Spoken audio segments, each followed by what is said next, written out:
Hello and welcome. Welcome back sa inyong lahat dito, mga kabalik mo star viewers. I love you guys. Namiss ko kayong lahat dito. Kamusta ang araw ninyo? I do hope everybody are doing well. Again guys, paalala ko lang, wala tayong gender dito. This is collective reading. Timeless. Kunin nyo lang kung saan kayo naayon. Kung hindi naman, leave the rest behind. Okay? Para yung sa iba nating kapatid na nanonood din dito. So again, wag niyo pong lahatin ang mga nababanggit ko dito. At wag lang po tayong bitter. Love na po tayo dito sa aking YouTube channel, The Star Angel or The Star Talking Tarot. Sa mga hindi pa alam, meron po akong English tarot reading sa The Star Angel Tarot. Please check nyo lang po sa description below. Andyan po yung bago kong YouTube channel, The Star Angel Tarot. In case na kailangan ninyo mga mensahe, may mga messages po ako doon.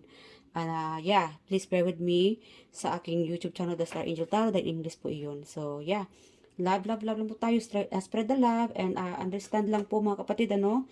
And again, thank you sa mga sumusuporta. So, ang reading natin ngayon mga kapatid is may mensahe dito para sa inyo, no? Na dapat mong marinig from your guides. Sa mga tao dito na feeling drained, hopeless. It could be about relationship, relatives, family, work. I don't know, it's meant to find you. So, maybe at this moment, kailangan mo itong marinig para naman ma-ease, no? Itong mga, I don't know, pain or mga hinanakit, problema, heaviness. So, alamin natin kung ano itong mensahe ng universe para sa inyo. And kanina, tinatanong ko sa universe kung ano itong reading natin, no, at this moment. But ang lumalabas talaga mga kapatid is puros, male energy. So, it doesn't have to be na lalaki ito. No? So, most of you here are have this masculine energy. Mapababae, lalaki, lahat, no? Pantay-pantay. So, again, wala tayong gender, guys, pero nakukuha ko dito is masculine energy. So, siguro, you could be facing about battle, no? Anong tawag nito? Ang tatag-tatag mo, no? Ang lakas-lakas mo, nagpapakatatag ka, ikaw yung taong hindi ka, I don't know, wala ka sigurong maasahan at this moment, no? So, kaya meron tayong masculine. Ginagamit mo yung energy mo na pagiging masculine. Ikaw lahat ang, anong tawag ito? Nagtatrabaho, no? Yeah, so everybody relying on you sa trabaho, business, sa pamilya, sa mga anak. So, yeah, parang wala ka munang walang pagpapahinga. You want this. Meron ditong you want this. Yeah, gusto mong mag-enjoy. I'm hearing like magwalwal. Meron ditong I don't know. I'm sorry guys ha. Siguro hopeless romantic dahil I don't know, parang kailangan mo ng I don't know, like freed, no? Freed yourself from this I don't know, para ba yung energy na na-stuck ka, parang puro na lang trabaho, puro na lang pag-aaral, wala ka ng day off, wala ka ng, again, happiness, no? Walang ganap sa buhay mo. So, bored, masakit ang puso, I don't know, like, emotionally, parang gusto mo magsarili, umiiyak sa gilid. Again, guys, you have to surrender, no? It's just energy na parang ang lalim-lalim ng energy mo ngayon, yung mga iniisip mo, yung emotion mo, like again, karamihan dito, nagpapakatatag ka. Again guys, wala pa akong masyadong barahang na kukuha dito, pero yung energy, again kanina, tinatanong ko sa universe kung anong dapat mensahe o ano yung reading natin ngayon. I think this is meant to find you, no?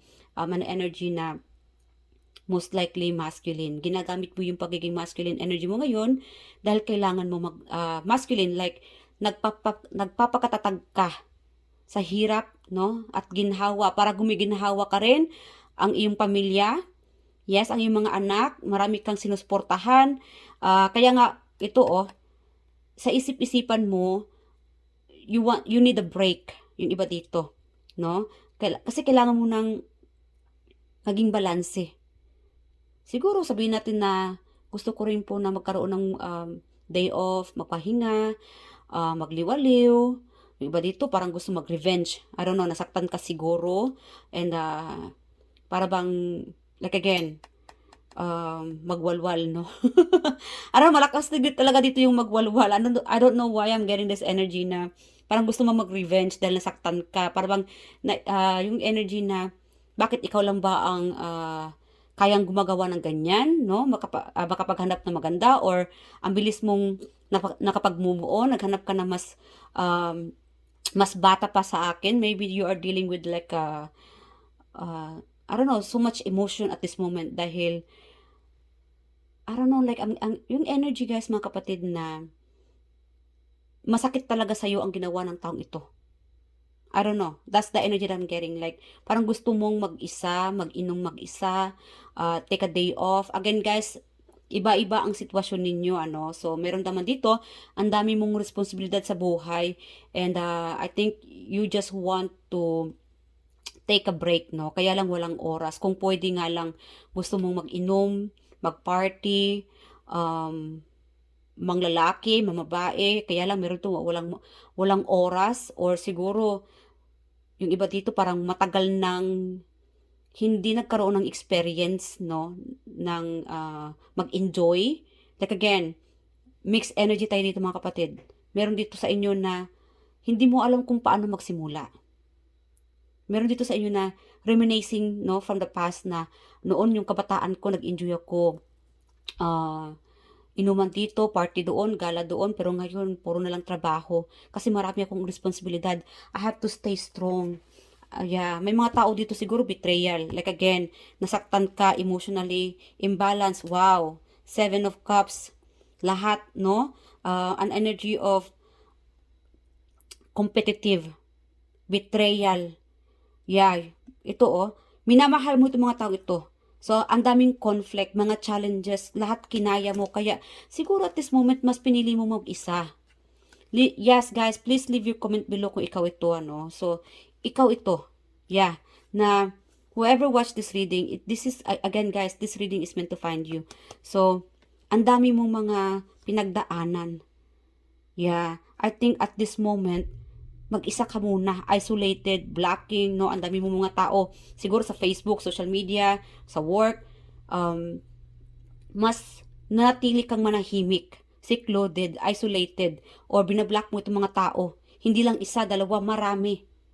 But again, mahal mo sila. Yeah, hindi dahil sa, wow, talaga tingnan mo guys, stuck, stranded. Kasi kung pinipili mong maging surrounded with these people, no? Itong mga, I don't know, puro pasakit lang, problema lang ang bigay sa iyo. Betrayal, competition, backstabber. It's best na i-block mo na lang sila kaysa makipagplastikan. Kasi kung nakikita mo sila palagi, humingiti, and humihingi ng tulong, and then after all, yan, backstabber, talking behind your back, and you have enough. Yeah, I think it's best for you. Kaya nga meron sa inyo dito na it's best for you na mag-celebrate na lang mag-isa. Less hassle, nag-i-enjoy ka pa. Na kaya mo pang mabili yung mga gusto mong mabili. Na-afford mo pa yung kaya mong ma-afford. Sabihin natin na gusto mo mag-shopping. Imbis na ang i-shopping mo, sarili mo lang, no? Or, like that. As an example, gusto mo mag-shopping na dahil may kailangan kong unahin na bilihin, no? On a budget ka, pero kung kasama mo itong mga plastic na mga kaibigan, plastic na mga katrabaho, pamilya, nadidrain ka, hindi mo kayang bilhin o ma-afford itong mga dapat mong mabili. Yes. Kasi mas inuuna mo sila, yung responsibilidad mo. So again, you have this realization na, you know what, tama na, I have enough. So, ito yung mga realization yung mga kapatid na you are done. Block ko na sila. Ayaw ko na sila makausap. Mahal na mahal ko sila, pero kailangan kong talikuran muna sila. Unahin yung mga importante. Hindi ko kailangan makipagplastikan, makipagbandingan sa mga taong ito, gato ganyan. Magastos pa, no? Maraming kaibigan, mas magastos. Siguro, like again, reality. Yes, mas naging honest, yeah. Mas naging honest ka dito, mas naging matatag ka, truthful. Yeah, okay.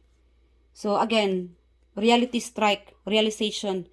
So that's who you are right now. And meron naman sa inyo, gusto mo mag-revenge, no? And, yan, may nasaktan dito when it comes to love life. Or, you could be stuck, not happy.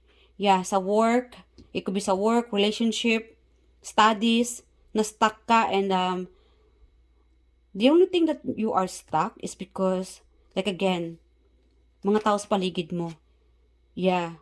Yung mga happiness, nahihirapan kang mahanap yung happiness mo. Hindi ka na masaya sa katayuan mo ngayon. Let's find out anong dapat ibibigay na sagot ni universe para dito. Because I know you guys need this response from the universe, ano. Pasensya na guys ha. Sa mga naguguluhan dyan guys, kunin nyo lang kung saan ang naayon sa inyong status dito or itong mga storya ng buhay ninyo, ano. Kasi hindi lahat makakasunit dito. Okay, Spirit Guardian, just anong dapat gawin ni universe sa kanilang sitwasyon ngayon? Advice? Yeah. Okay. Okay, guys. Again, piliin. Yeah. Be selective. I think, kung stuck ka naman, mag-proceed ka na sa next step mo. Yeah. May plan A, plan B, plan C. Alright? Para hindi ka ma-stuck. What now? Sabihin natin na mag-abroad ka, no? Sabihin natin bibili ka, I don't know, mag-shopping, o siguro bibili ng bahay. Dapat may mga option ka. Huwag agad-agad pipili, no? Isang tingin lang, okay, I want that. Bibilin ko na ito agad. That could be your problem. Kasi, ikaw yung tao na madaling mabighani. Madaling madala. Or madaling mauuto. Especially kung bibili ka ng bayan, no? Guys, huwag kayo basta-basta mauuto sa mga agent. Yes. Sa mga matatamis na dila, yung mga mangliligaw, huwag basta-basta mauuto. Hindi na uso yan, mga kapatid. Yeah, be truthful. Yeah, stay stable. Magpakatatag ka. Lumaban ka. Alright? And, pasensya na guys, 5% na lang pala tong, again, special message for you from the universe. Magpakatatag ka, kailangan may mga plano ka sa buhay. Plan A, plan B, plan C. And kung hindi ka na masaya sa kinaroonan mo ngayon, pumili ka ng ibang option. At sa pag-shopping, yes, siguro, again, emotionally imbalance, problema mo siguro is yung magbabudget. Be selective. Pumili ka na kung ano ang dapat, kung anong importante.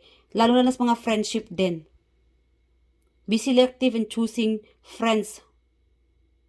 Okay lang, marami ka mga option, marami pa dyan. Sa karelasyon, marami pa dyan. Kung ang person mo, sabihin natin, nasaktan ka, no? Huwag pang hinayang, huwag manghinayang. Or huwag pang hihinayang yung taong tinalikuran ka, sinaktan ka, binitray ka. Dahil marami pang iba dyan. Protect yourself. Yeah. Huwag mong hayaan itong mga taong magkocontrol sa'yo. Yeah. I'm getting like controlling. I think you are surrounded with the people na controlling.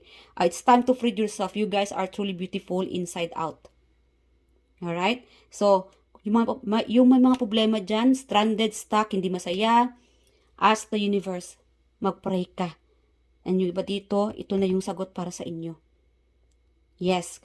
And think about options. Marami kang options. Yes.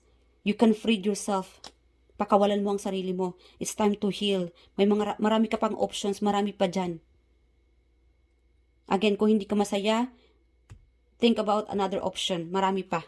Alright? Sa mga mag-shopping dyan, huwag agad-agad bilhin. Isang tingin lang, bilhin agad. No. Marami pa dyan. Pumili ka na mas mura or something na mas adorable pa dyan. Affordable, I'm sorry. Yeah. 9 of Pentacles. You guys, I think it's best for you to work alone. Parang ako din sa trabaho, no? Ganon din ako, guys. Mas okay sa akin na magtrabaho mag-isa kaysa sa may kagrupo sa trabaho. Kasi may yung iba parang hindi naman wishy-washy lang sa trabaho. Yeah, taking advantage of you na magaling ka, no? lahat, no, kinakaya mo. Like again, sa may mga rate dyan, I think it's best for you na to work alone sa mga studies. Yeah, I think it's best for you to work alone. Or sa mag-abroad dyan, magta-travel, I think you need to travel alone. Yung iba dito, kailangan mong mag-isip ng, I think it's best for you na magsarili ka muna, no? Kasi siguro kung ikaw to may pupunta, no, magta-travel, mag-outing, I think okay na muna sa inyo at this moment na mag-isa muna. Kasi meron sa inyo dito naguguluhan imbis na mag-outing ka para mawalan yung problema, mas gumugulo pa yung mundo, ang yung isipan, mas nagiging imbalance ka pa or out of budget. Imbis na nagba-budget ka, wala eh, hindi nakakatulong. Okay? I think it's okay na mag-isa ka na muna. Alright? Okay lang. At this moment. Yung iba dito. And yes, stay strong. And continue using your masculine energy. Magpakatatag ka. Be a fighter always. And I'm so proud of you. Of course, the universe. Proud din sa universe para sa inyo. Private message. A special message ng universe para sa inyo at this moment. Okay. Ask for help. See? Confirm. Yes. Huwag niyong sarilihin ang problema. And kung kailangan niyo ng advice, lahat, no, surrender niyo lahat ang problema niyo kay universe. Pray. Yung iba dito, para sa akin mga kapatid, when I ask the universe, lumabas ako sa bahay, and nakatingin ako doon sa ulap. And for me, they can see and hear me from up above, no? Galing sa, I don't know, yun kasi nakukuha kong energy. Pag nagpipray talaga ako, nakatingin ako sa ulap. Yeah, and I know they can hear me. And again, guys, ask help. Hindi ka nag-iisa. Alright? Hindi ka nag-iisa. Huwag mong sarilihin ang problema mo. Ask help to the universe. And then they will send somebody para makatulong sa iyo. To get you out from this toxic environment, unhappy environment. Alright? And evil. Yeah. Okay. And competitive. Yeah, competition. Marami kang kakompetensya. Lahat parang, I don't know, parang you against the world, yung feeling. Yeah. Okay. So, are you constantly giving to others yet rarely receiving what you need? So guys, pause mo ng reading na ito and you can read it on your own kung ayaw mong marinig yung the way I read this reading, no? So, are you constantly giving to others yet rarely receiving what you need? Then, it's time to ask for help. You're not Superwoman. Yes, you're not Superwoman or Wonder Woman, so there's no need to do it all yourself. You have an army of angels on speed dial. So yes, isang prayer mo lang, andyan na sa universe. Give them a call. Communicate your needs and learn to receive their one. When we're open to that help that's all around us, the universe provides assistance. Make sure to look for the signs. Once you ask for help, they'll start appearing. So yes, guys, pay attention sa mga senyales na binibigay ni universe. Whenever you ask help, andyan lang sila. Isang tawag mo lang, universe, I need your help. Andyan sila, nakikinig sa inyo. Alright, so huwag damdaming mag-isa. Don't feel alone. Alam ko marami kang pinagdaanan. And yes, surrender. And ask the universe help anytime. Andyan sila para tulungan ka and give you assistance. Okay? So that's it for today, guys. I love you guys. I do hope I nag-enjoy ka sa reading na ito at feeling light, no? Na-enlightened ka. I'm sorry.